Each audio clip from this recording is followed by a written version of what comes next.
Why are we drawn to porn? The surprising truth. Internet pornography is a subtle and sinister trap that man and nature have combined to devise. Some of us are even warned about the dangers, but we can't believe how we aren't enjoying it. But what gets us into it in the first place? Well, typically it's free samples from amateurs and professionals who share. That's how the trap is sprung. If instead it warned us of the dangers of what we're getting into before even making the first peek, then the alarm bells would scream. But these bells don't scream.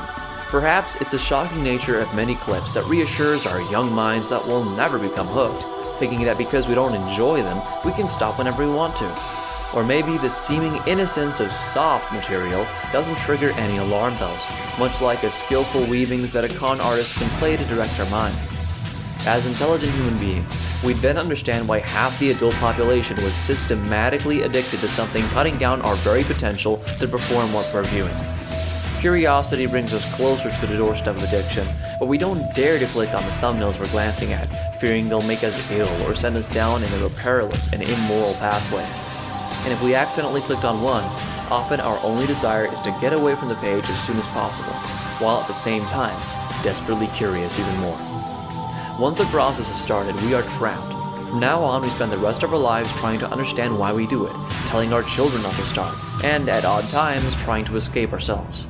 The trap is designed in such a way that we try and stop only due to an incident, whether sexual dysfunction, loss of a career or relationship, shortage of drive, or just plain feeling like a leper.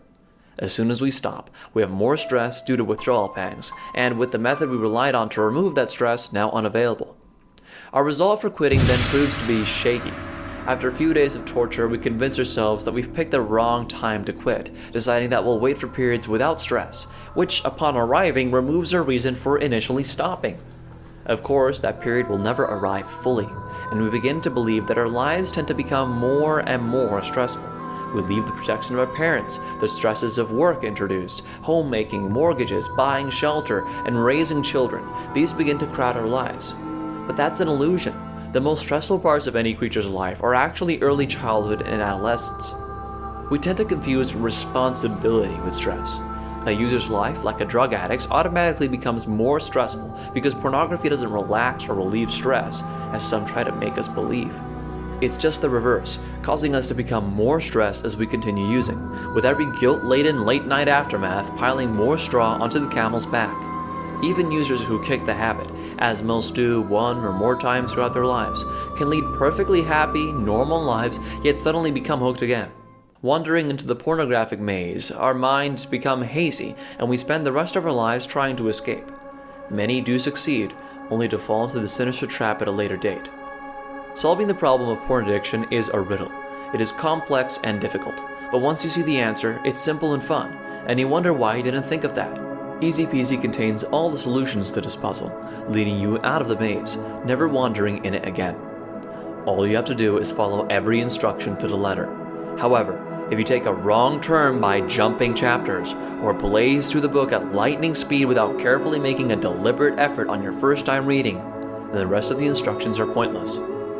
Anyone can find it easy to stop, but we must first establish the facts. No, not facts designed to scare you. There's already more than enough information out there. If that was going to stop you, you'd have already stopped. But why do we find it difficult to stop? Answering this question requires us to know the real reason we're still using pornography, which boils down to two factors. These are nature in internet pornography and societal brainwashing. Porn users are intelligent, rational human beings. They know they're taking enormous future risks, so they spend lots of time rationalizing their habit. But porn users in their hearts know they're fools, knowing they had no need to use porn before becoming hooked. Most remember that their first peak was a mix of revulsion and novel curiosity. Then they specialize in locating, filtering, and bookmarking sites, working hard to become hooked. Most annoyingly, in these people there's a sense that non-addicts, which includes most women, older guys, and people living in countries where high-speed internet pornography is unavailable, aren't missing out on anything and finding the situation laughable. By dismantling these factors in the next chapters, you too will understand the sinister trap.